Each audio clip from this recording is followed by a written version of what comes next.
মাঝ মাঠে শুধু ড্রিবলিং করলেই হবে? ওই বিপক্ষ খেলোয়াড়কে কাটিয়ে গোল করাটাই তো ফুটবল খেলার আসল স্বাদ। তুই চুপ করবি নাকি? আজ আমাদের কথা বলবি না কিন্তু একদম। আরে বাবা তোর হিয়া নেবে একবারে বুঝি না বাবা।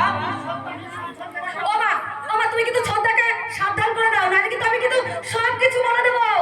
কি বলবি? হ্যাঁ হ্যাঁ, সবকিছু মাকে সবকিছু বলে দেবো। একদম একদম চুপকে। সৌরভ, এবার একটা চাকরির ব্যবস্থা কর বাবা। গৌরব একা এই সংসারটাকে টেনে চলেছে। তোর বাবা এখন একেবারে বেকার। তোর এই ভবিষ্যৎ, সংসারের ভবিষ্যৎ সবই তো একাই টেনে যাচ্ছে গৌরব। এখন আমি খেলে যাবো সেন্টার হাতে। ব্যাগ থেকে বাবা বল পাঠালে সেই বল ধরে বিপক্ষ খেলোয়াড়দের কাটিয়ে পাস কাটিয়ে দেবো আমাদের সেন্টার ফরওয়ার্ড দাদাকে। আর দাদা সেই বলকে বিপক্ষ খেলোয়াড়দের পাস কাটিয়ে দ্রুত গতিতে ছুটে যাবে।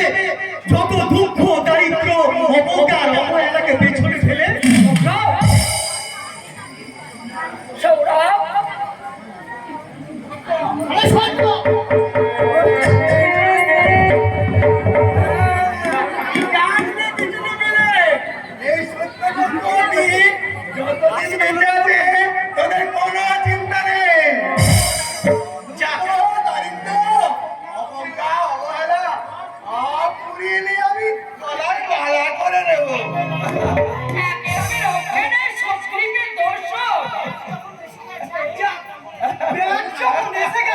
আমাদের গোল খাওয়ার আর কোনো চিন্তা নেই।